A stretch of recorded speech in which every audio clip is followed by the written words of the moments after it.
தேர்தல் அடுத்த ஆண்டு நடைபெறுகிறது. இத்தனை மாதம் என்ன பண்ணிக்கிட்டு இருந்தாங்கன்னு தெரியல. இப்ப கடைசி நேரத்துல இந்த எஸ்ஐஆரை கொண்டு வருகிறார்கள், ஸ்பெஷல் இன்டென்சிவ் ரிவிஷன். ஆனா உண்மையிலேயே பிஜேபி உடைய கண்ணோட்டத்துல இது ஸ்பெஷல் எக்ஸ்க்ளூஷன் ரிவிஷன். எக்ஸ்க்ளூஷன்னா பேரை எடுத்துறது. வாக்காளர் பட்டியலிருந்து லட்சக்கணக்கானவர்களுடைய பேரை நீக்கிட்டு, கோடிக்கணக்கானவர்களோட பேரை நீக்கிட்டு, பீகார்ல மட்டும் பேசியவர்கள் சொன்னார்கள் 68 லட்சம் பேர் இஸ்லாமியர்கள், தலித் மக்கள், பெண்கள். முதலாளிக்கு நான் தான் சிறந்த அடிமை என்று சொல்லிக் கொள்வதற்காக எடப்பாடி பழனிசாமி அவர்கள் ஒரு வழக்கை போட்டு எஸ்ஐஆர் வேணும் வேணும் வேணும். எந்த எஸ்ஐஆர்? தமிழ்நாட்டு மக்களுடைய வாக்குரிமையை திருடக்கூடிய இந்த எஸ்ஐஆரை எதிர்த்து ஏன் திராவிட முன்னேற்ற கழகமும் அதன் கூட்டணி இயக்கங்களும் ஒரு ஆர்ப்பாட்டத்தை நடத்தி கொண்டிருக்கிறது. இதுவரைக்கும் இந்த வாக்காளர் பட்டியலை சீராய்வு செய்ததில்லையா அப்படின்னு கேட்டீங்கன்னா செஞ்சிருக்காங்க. ஆனா இதற்கு முன்னால் சீராய்வு செய்யப்பட்ட போது 2002 6 மாதம் அதற்கு அவகாசம் தரப்பட்டது. இன்னைக்கு செய்யறாங்க இல்லையா, 1 மாசத்துல ஃபார்மை கொடுக்கணும், 10 நாள்ல ஃபார்மை திருப்பி வாங்கணும். பட்டியல இருந்து வெளியேற்றப்பட்டால் திருப்பி உங்க பேரை அவங்க மறுபடியும் ஏற்றுக்கொள்வதற்கு பல பிரச்சனைகள் என்ற நிலையெல்லாம் இல்லை. தேர்தல் அடுத்த ஆண்டு நடைபெறுகிறது. இத்தனை மாதம் என்ன பண்ணிக்கிட்டு இருந்தாங்கன்னு தெரியல. இப்ப கடைசி நேரத்துல இந்த எஸ்ஐஆரை கொண்டு வருகிறார்கள். இது ஸ்பெஷல் இன்டென்சிவ் ரிவிஷன். ஆனா உண்மையிலேயே பிஜேபி உடைய கண்ணோட்டத்துல இது ஸ்பெஷல் எக்ஸ்க்ளூஷன் ரிவிஷன். எக்ஸ்க்ளூஷன்னா பேரை எடுத்துறது, பட்டியல்ல பேர் நீக்குவதற்காக செய்யப்படக்கூடிய சீராய்வு தான் இது. யார் யாரோட பேரெல்லாம் எடுக்கிறாங்க? பீகார்ல எடுத்திருக்காங்க, ஹரியானால எடுத்திருக்காங்க, மகாராஷ்டிரால எடுத்திருக்காங்க. யாருடைய பேரெல்லாம்? யாரெல்லாம் இவங்களுக்கு ஓட்டு போட மாட்டாங்களோ அவங்களுடைய பேரை எடுக்கணும். இதுல மிகப்பெரிய ஆபத்துகள் இருக்கு. சில நாடுகள்ல, சிங்கப்பூர் போல சில நாடுகள்ல 3 முறை நீங்க தேர்தல்ல வாக்களிக்கலன்னா, சரியான காரணம் இல்லைன்னா உங்களுக்கு அந்த நாட்டுடைய பிரஜையாக இருக்கக்கூடிய உரிமை கிடையாது.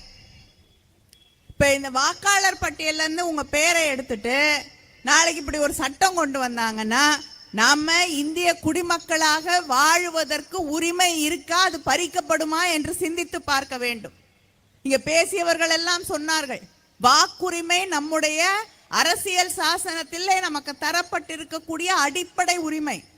அந்த உரிமை பேரு, உங்க பேரு வாக்காளர் பட்டியல்ல இல்லைன்னா அந்த உரிமை எப்படி கிடைக்கும்?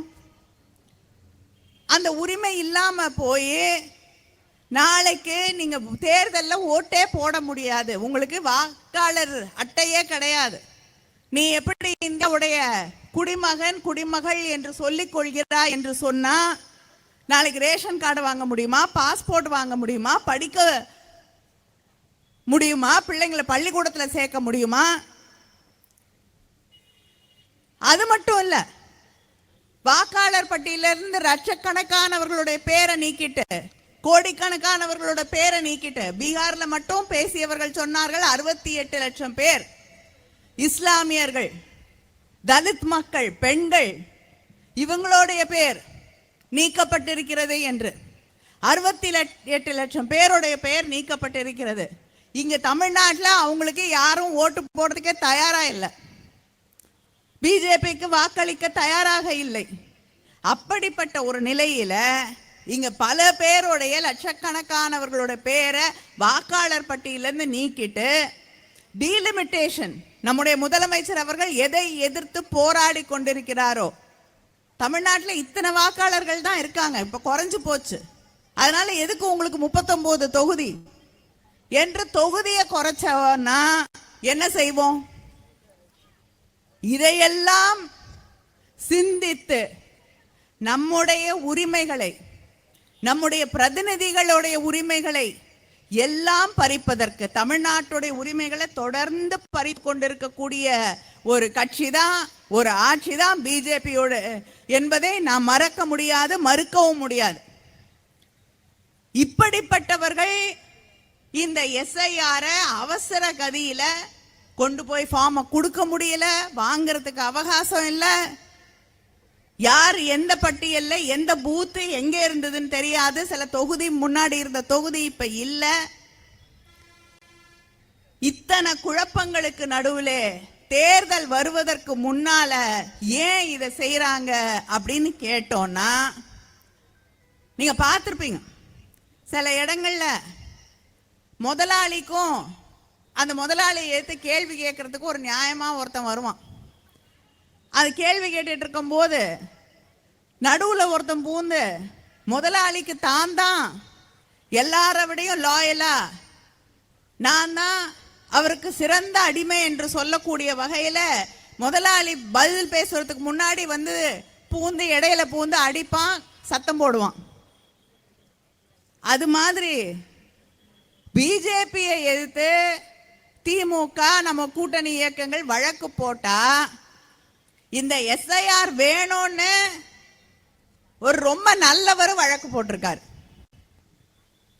முதலாளிக்கு நான் தான் சிறந்த அடிமை என்று சொல்லிக் கொள்வதற்காக எடப்பாடி பழனிசாமி அவர்கள் ஒரு வழக்கை போட்டு எஸ்ஐஆர் வேணும் வேணும் வேணும். எந்த எஸ்ஐஆர்? தமிழ்நாட்டு மக்களுடைய வாக்குரிமையை திருடக்கூடிய, பறிக்கக்கூடிய, அடிப்படை உரிமையை நசுக்கக்கூடிய எஸ்ஐஆர் எங்களுக்கு வேணும் என்று சொல்லக்கூடிய ஒரு நிலை இங்கே இருக்கிறது. நமக்கு தலை நிமிர்ந்து சொல்லிக்கொள்ள முடியும், மிகப்பெரிய ஒரு படை இருக்கிறது அதை சரிபார்ப்பதற்கு. ஆனாலும் யாரை எதிர்த்து நாம் போராடி கொண்டிருக்கிறோம் என்பதை நினைவிலே வைத்துக் கொள்ள வேண்டும்.